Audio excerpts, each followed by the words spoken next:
Morning folks, it's Friday, which means it's track check day. I haven't got the bike with me today because, well, to be quite honest with you, I've got a man up in the woods at the moment who's wandering around with a high powered rifle, a very posh scope and a thermal imaging camera. Just doesn't seem like a great idea to be flying around on a push bike. So we're out here folks because last night Ando spent the night here in the woods doing some wood knocking, and he thinks he's got a spot on a squatch, so he's going to scope out the area. Keep an eye on it. It's not, we don't have a Sasquatch, which is a shame. It'd be better if we did. Anyway, what we do have is a bit of a issue with some grey squirrels at the moment. I don't know if any of you were up over the summertime and spotted the red that was kicking around up near the cabin, but unfortunately that one kind of just disappeared around early September, and then the next thing I know I'm starting to get reports of some of the riders about greys. So Ando has lifted definitely a dozen. Is it a dozen? 13. Which is great. It means, you know, that's 13 less. The only trouble is he's been here early doors this morning and he says that he's still spotted another couple. So as I'm sure he'll tell you, getting the first few when they're easy to spot and running around isn't so bad, but cleaning up the last couple is a bit of a nightmare, to be honest. So I've got my bright yellow jacket on, so hopefully I don't get my ass shot.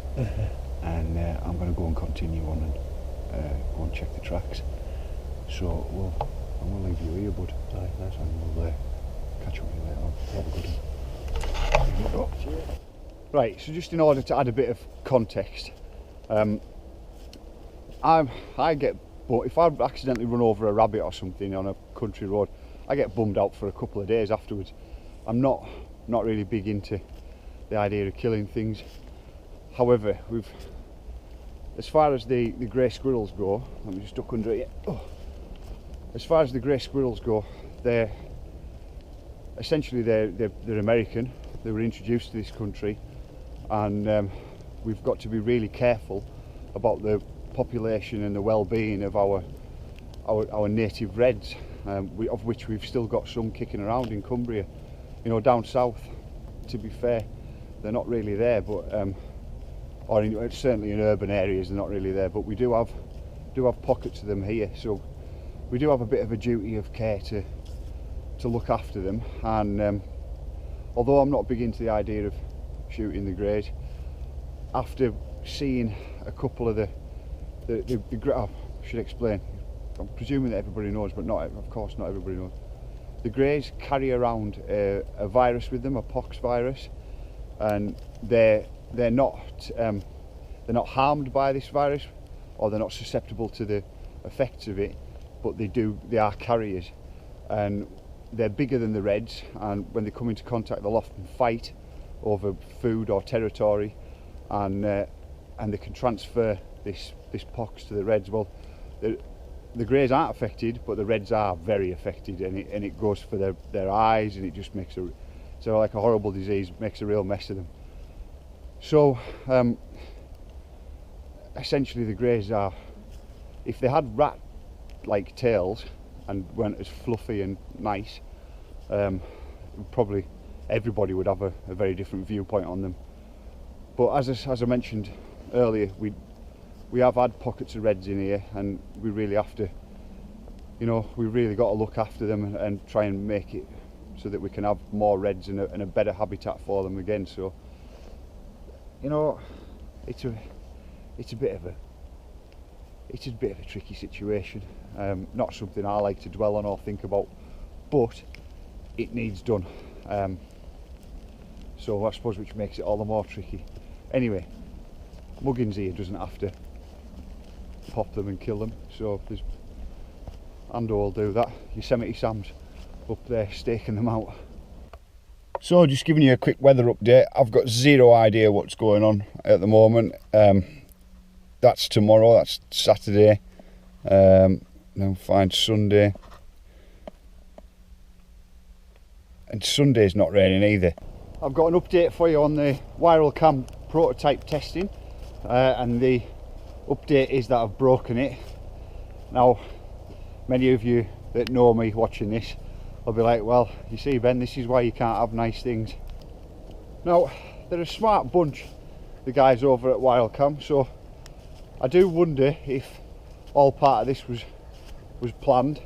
You know, maybe they're in their in the lab there testing away, and they come to the conclusion that, well, we can't break it. I think it's pretty much time to send out to test. We've tried everything and we can't get it to break, and they've gone, we'll send one out to Ben, he'll break it. So I mean, it's a bummer because I wanted to use it to film. I wanted to use it as part of one of the tools to film Adam's edit with, and the way that timescales are, and the window of opportunity that we've got to do that, it's not looking like I'll be able to use it. I might be able to, yeah, I don't know. So that's a bit of a downer, but do you know what? When you're me and you break something, you kind of get used to it being a reoccurring theme. So anyway, I've done all the stuff of explaining what I've done and what I did to break it, and they're taking that on board, and they're going to get back in touch with us either later on today or tomorrow. And I might not have really broken it, so they might be able to get, I think they're talking about doing it over Skype or something, and find a way so that I can get it working again. So anyway, I'm going to get so much stick for this off my mate. Oh, I hope you broke something again. But it's one of them things, isn't it? I suppose at the end of the day, the guys at Viral were kind of like really chilled about it. Like, oh well, it's a prototype. That's the reason that we sent it out. So at least I didn't get told off for breaking something this time. I shouldn't have to, but I feel like I've kind of got to put this bit in. If you're watching this, lads, A, I didn't break it straight away, no, and B, I don't break everything. Do you remember that time the lads from Empire lent me that bike when I came off and put myself in the hospital? I didn't break that, did I? So it's not every time.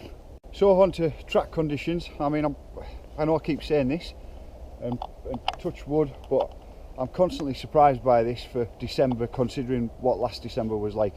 And you know, basically all across Cumbria, people's houses were flooded and stuff. It was a full nightmare. So it's a little bit crazy that we've got this kind of weather at the moment, but great, I'm not complaining. Conditions are prime, even like little bits of bank still hard ground. There's bits like main corners that have cut up a little bit, where people are breaking into tight corners. This one section on what we're on Get to the Chopper, but even like the ruts and stuff that are here, it's still all really good condition. I don't know who's taken that line out the outside that points them straight off the track, but it might have been me. You know, everything's like hard and firm, and I should have been dealing with a lot more water than what I'm dealing with, taking last year into account.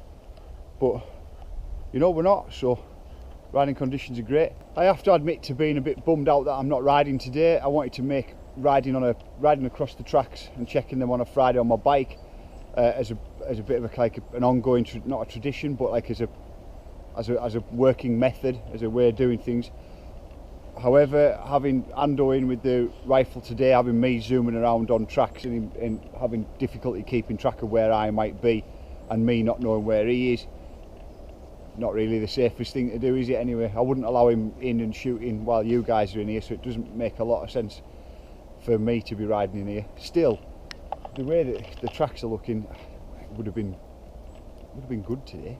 I mean, you can see here on sections like this on Gasoline Alley, there's on these bits down here, there's just enough there to enough moisture to get some like tack and some grip, and as you head down into this section as well, you know, it's damp enough for there to be a bit of confidence there. However, you've still got these kind of sections where there's roots showing through, and as you get that little bit further up as well, on this same section really, you can see there's just a root knuckle showing through there, and these knuckles on the top, and just, you know, it's great to have tack and grip, but you don't want it to get boring. Right folks, so that's the track walk complete for Friday. Everything's looking tickety boo. Again, still surprised about the weather forecast, to be honest. Hando's had he's had his cameras up. If you've not seen that sort of stuff before, they've got cameras that are essentially a little bit like when you take a time lapse on a GoPro, however they're triggered by movement. So he's just shown me, well, how many do you have? It was like 3 or 4 photos, wasn't it, with the greys on. Yeah, we just need to view them on the PC. So on the top of the feeders there has been a couple of greys turn up. We still hold out hope for reds kicking about here and there. The bulk of the work on the grey squirrels is done. It's now, as I said earlier, it's now just the tricky bit of getting the last 1 or 2. Yeah. And it's getting towards dusk. There's some feeders down here, we'll keep an eye on this. And other than that, thanks very much for your time, and I'll see you at the weekend.